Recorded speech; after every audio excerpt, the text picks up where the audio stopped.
Albert Einstein once said, everybody's a genius. But if you judge a fish by its ability to climb a tree, it will live its whole life believing that it is stupid.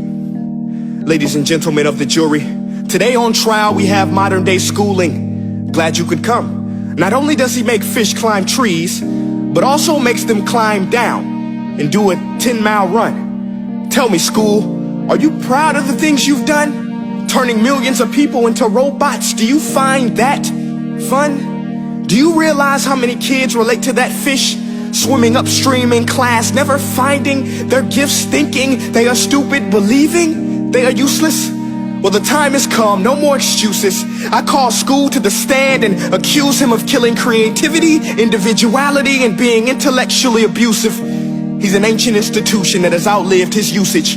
So, Your Honor, this concludes my opening statement, and if I may present the evidence of my case, I will prove it. Proceed. Exhibit A. Here's a modern day phone. Recognize it? Here's a phone from 150 years ago. Big difference, right?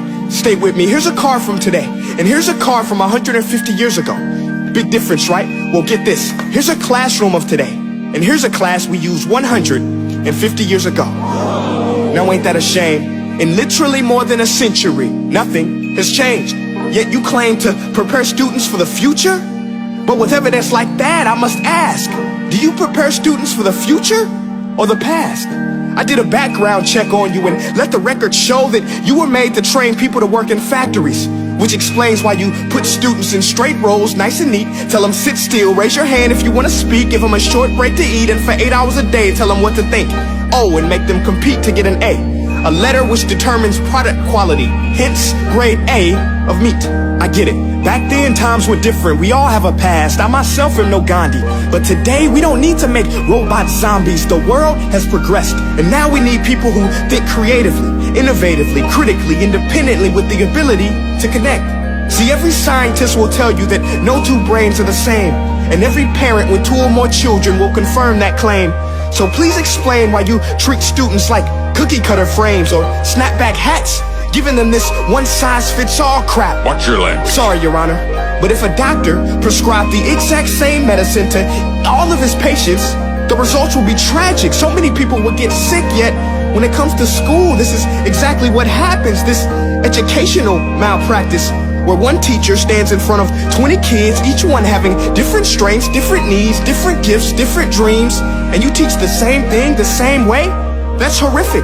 Ladies and gentlemen, the defendant should not be acquitted. This may be one of the worst criminal offenses ever to be committed. And let's mention the way you treat your employees. Objection. Overruled. I want to hear this. It's a shame. I mean, teachers have the most important job on the planet, yet they're underpaid? No wonder so many students are short-changed. Let's be honest, teachers should earn just as much as doctors, because a doctor can do heart surgery and save the life of a kid, but a great teacher can reach the heart of that kid and allow him to truly live. See, teachers are heroes that often get blamed, but they're not the problem. They work in a system without many options or rights. Curriculums are created by policymakers, most of which have never taught a day in their life. Just obsessed with standardized tests. They think bubbling in a multiple choice question will determine success. That's outlandish. In fact, these tests are too cruel to be used and should be abandoned, but don't take my word for it. Take Frederick J. Kelly, the man who invented standardized testing, who said, and I quote, "These tests are too cruel to be used and should be abandoned." Ladies and gentlemen of the jury, if we continue down this road, the results will be lethal. I don't have much faith in school, but I do have faith in people. And if we can customize healthcare, cars, and Facebook pages, then it is our duty to do the same for education, to upgrade it, change it, do away with school spirit, because that's useless. Unless we're working to bring the spirit out of each and every student, that should be our task. No more Common Core. Instead, let's reach the core of every heart in every class. Sure, math is important, but no more than art or dance. Let's give every gift an equal chance. I know this sounds like a dream, but countries like Finland are doing impressive things. They have shorter school days, teachers make a decent wage, homework is non-existent, and they focus on collaboration instead of competition. But here's the kicker, boys and girls. Their educational system outperforms every other country in the world. Other places like Singapore are succeeding rapidly. Schools like Montessori, programs like Khan Academy, there is no single solution.